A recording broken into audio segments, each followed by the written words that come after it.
పిఠాపురంలో రానున్న ఎన్నికల్లో పవన్ కళ్యాణ్ని ఎట్లాగైనా ఓడించడం కోసం వంగ గీత అనేటువంటి పర్సన్ని ఇక్కడ దింపిన వైఎస్ జగన్మోహన్ రెడ్డి. గతంలో ఆమె ఎంపీగా ఉన్నారు, మొన్న 2019లో ఎంపీగా పోటీ చేసి గెలిచారు వైసీపీ తరఫున. సో ఆమె పవన్ కళ్యాణ్ని ఎంతవరకు ఓడించగలుగుతారు, ఆమెకున్నటువంటి బెనిఫిట్స్ ఏంటి, ఆమెకున్నటువంటి నెగిటివ్స్ ఏంటి, ఆమెకున్నటువంటి ఆస్తుల జాబితా ఎట్లా ఉంది, ఆమెకి గెలిచే అవకాశాలు ఎంతవరకు ఉన్నాయి అనేది మనం ఒకసారి ఈ వీడియోలో చూద్దాం. వంగ గీతకి సంబంధించినటువంటి వీడియోస్ మనం సిరీస్ ఆఫ్ వీడియోస్ చేద్దాం. అంటే పిఠాపురం నియోజకవర్గానికి సంబంధించి వంగ గీత యొక్క బ్యాక్గ్రౌండ్ని మనం ఒకసారి చూస్తే కనుక ఆమె 1964 సంవత్సరం జన్మించారు. ఆ ఇయర్లో పుట్టారు, అంటే ఒక 60 సంవత్సరాల వయసు. పివిఎస్ ప్రసాద్ అట్లాగే బ్రహ్మరాంబ అనేటువంటి కపుల్కి ఆమె పుట్టారు. ఆమె విద్యాభ్యాసం మొత్తం కూడా కాశీ విశ్వనాథ్ గారికి ఇచ్చి పెళ్లి చేశారు. ఆమె విద్యాభ్యాసం తర్వాత చదువు విషయంలో చాలా సీరియస్గా ఉండే కాశీ విశ్వనాథ్ ఆమె ఇష్టాన్ని కాదనలేక పెళ్ళైన తర్వాత కూడా చదువుని కొనసాగించినటువంటి పరిస్థితి. ఆంధ్ర యూనివర్సిటీలోని జిఎస్కే కాలేజ్లో ఆమె బిఎల్ పూర్తి చేశారు. నాగ్పూర్లో మాస్టర్ ఆఫ్ లాగా కూడా పూర్తి చేశారు. ఆమె మెయిన్గా అడ్వకేట్గా ఉండేవారు. తర్వాత political science, administration, public administration చదివారు.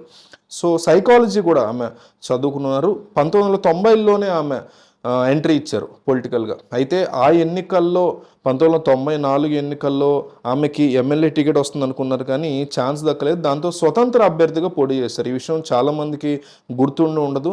1994 ఎన్నికల్లో స్వతంత్ర అభ్యర్థిగా ఆమె నామినేషన్ వేశారని ఇప్పుడు ఆ పిఠాపురం ప్రాంతంలో చాలామందికి తెలియదు, గుర్తు కూడా ఉండదు, అసలు ఆవిడ కూడా గుర్తుండి ఉండదు. అప్పట్లో ఆ ఎన్నికల్లో పోటీ చేసినటువంటి ఆమె దాదాపు 164 సీట్లు మాత్రమే గెలుచుకోగలిగారు. ఆమె కంటే పైన ఉన్నటువంటి ఎన్నికల్లో పోటీ చేసిన వాళ్ళు దాదాపు 6 ఉన్నారు ఆమె పైన, అంటే 7వ స్థానంలో ఈమె నిలిచారు. 164 సీట్లు ఆమె గెలుచుకున్నారు. ఆ తర్వాత ప్రాంతంలో రాజకీయంగా యాక్టివ్ అయ్యేటువంటి ప్రాంతంలో ఆమె సీనియర్ ఎన్టీఆర్ని కలిసి తెలుగుదేశం పార్టీలో చేరినటువంటి పరిస్థితి. ఆమె యొక్క విద్యా అర్హతలను చూసిన ఎన్టీఆర్ ఆమెని రాజకీయంగా సపోర్ట్ చేశారు. తూర్పుగోదావరి జిల్లా పరిషత్ చైర్మన్గా ఎన్నికయ్యారు. 2000 సంవత్సరం వరకు ఆమె అదే పదవిలో ఉన్నారు. 1996 సంవత్సరంలో పార్టీ పగ్గాలు ఎప్పుడైతే తెలుగుదేశం పార్టీ నుంచి ఎన్టీఆర్ నుంచి చంద్రబాబుకి వచ్చాయి, అప్పుడు ఆమెకి ప్రమోషన్ లభించింది. ఆ తర్వాత ఎన్నికల్లో ఆమెని మంచి పొజిషన్స్లో చంద్రబాబు నాయుడు పెట్టారు. ఆ తర్వాత నుంచి రాజకీయంగా ఆమె చాలా బాగా కలిసి వచ్చింది. 2000 సంవత్సరంలో రాజ్యసభ ఎన్నికలు జరిగాయి. వంగ గీతని రాజ్యసభ ఎంపీగా చంద్రబాబు నాయుడు నామినేట్ చేసి పంపించారు. 2000 సంవత్సరం నుంచి 2006 సంవత్సరం వరకు రాజ్యసభ ఎంపీగా వంగ గీత పనిచేసినటువంటి పరిస్థితి. 2004 సంవత్సరం ఉన్నన్నాళ్ళు, ఎన్డీఏ సర్కార్ ఉన్నన్నాళ్ళు కూడా ఆమె రాజ్యసభ కమిటీల్లో కూడా చాలా స్ట్రాంగ్గా ఉండేవారు.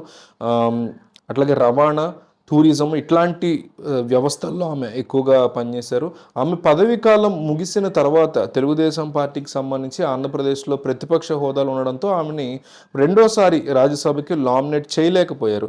పార్టీ కోసమే కొన్నాళ్ళు పనిచేయాలనేసి చంద్రబాబు నాయుడు కోరడంతో ఆమె మాత్రం యాక్సెప్ట్ చేయలేకపోయారు. రాజకీయంగా తను ఎదగాలి అనుకుని అదే టైంలో పార్టీ పెట్టినటువంటి ప్రజారాజ్యం పార్టీకి, చిరంజీవి పెట్టిన ప్రజారాజ్యం పార్టీకి ఆమె ఎంట్రీ ఇచ్చిన తర్వాత ఆ పార్టీలో ఆమె జాయిన్ అయ్యారు. కాపు సామాజిక వర్గానికి చెందినటువంటి వ్యక్తి అవడంతో, రాజ్యసభ మాజీ ఎంపీ అవడంతో 1993 సంవత్సరం నుంచి ఆమె రాజకీయాలు ఉండడంతో చిరంజీవి కూడా ఆమెకి మంచి ప్రయారిటీ ఇచ్చి పార్టీలో స్థానాన్ని కల్పించారు.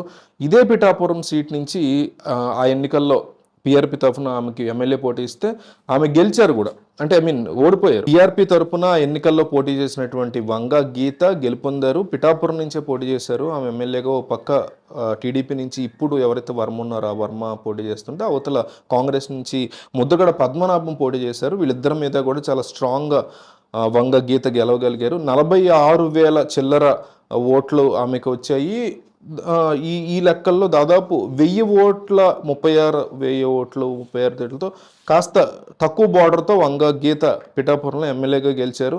ఆ తర్వాత ప్రాంతంలో అంటే 93లో వచ్చినటువంటి వ్యక్తి ఎమ్మెల్యే అవడానికి ఇన్ని సంవత్సరాలు టైం పట్టింది. అది కూడా ఎమ్మెల్యేగా ఆమె అదొకసారి గెలిచారు. ఆ తర్వాత కాంగ్రెస్ పార్టీలో పీఆర్పీ విలీనం చేయడంతో ఆమె కూడా కాంగ్రెస్ పార్టీ ఎమ్మెల్యే అయిపోయారు. 2014 సమయానికి ఏపీ విభజన జరిగిపోయింది. వ్యక్తిగత కారణాల వల్ల ఆమె ఆ టైంలో రాజకీయాలకి యాక్టివ్గా ఉండలేదని చెప్పుకొచ్చారు.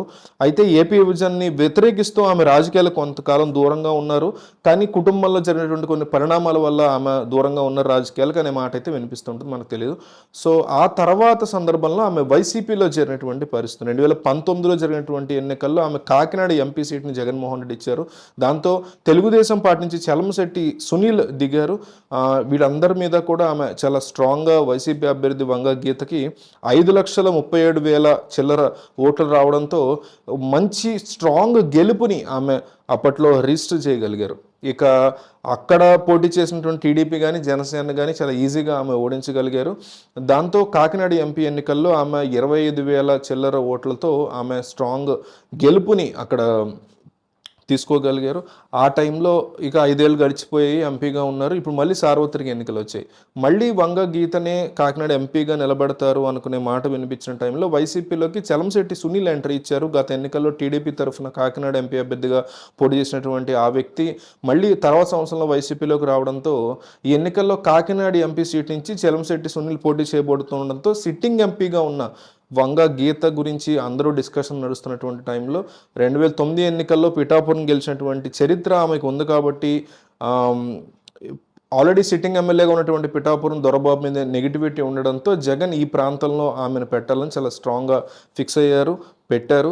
సో ఈ ఎన్నికల్లో ఆమె గెలుస్తారా లేదా అనే దాని గురించి కాసేపు పక్కన పెడితే ఆమె యొక్క ఆస్తుల యొక్క దాని గురించి అందరూ మాట్లాడుకుంటున్నారు. ప్రస్తుతం ఆమె యొక్క ఆస్తులు ఎంత అనేది రానున్నటువంటి ఎన్నికల అఫిడవిట్లో గెలుస్తుంది. బట్ గత ఎన్నికల్లో ఆమె పేరున్న ఆస్తులు ఉన్నట్టు ఆమె చూపించారు.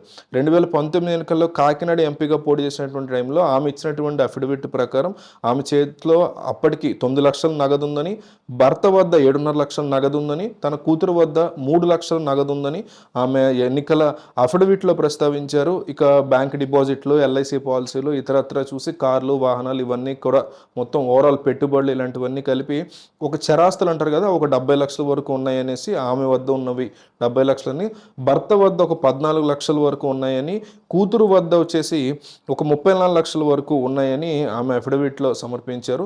మొత్తం ఓవరాల్గా గనక చూసుకుంటే అఫిడవిట్లో చెప్పిన దాని ప్రకారం 1,19,00,000 వరకు ఈ ఈ మొత్తం సొమ్ము ఉన్నట్టు చూపించారు. అదే సమయంలో స్థిరాస్తులు ఉంటాయి కదా, వాటి గురించి కూడా ఆమె తన అఫిడవిట్లో పేర్కొన్నారు. ఫ్లాట్లు, కమర్షియల్ బిల్డింగ్లు, లీజులు ఇచ్చినవి ఇవన్నీ కూడా కలిపి ఆమె పేరు మీద 6 కోట్ల చిల్లర ఆస్తులుంటే భర్త పేరు మీద 12 కోట్ల వరకు ఆస్తులు ఉన్నట్టుగా ఆమె చూపించారు.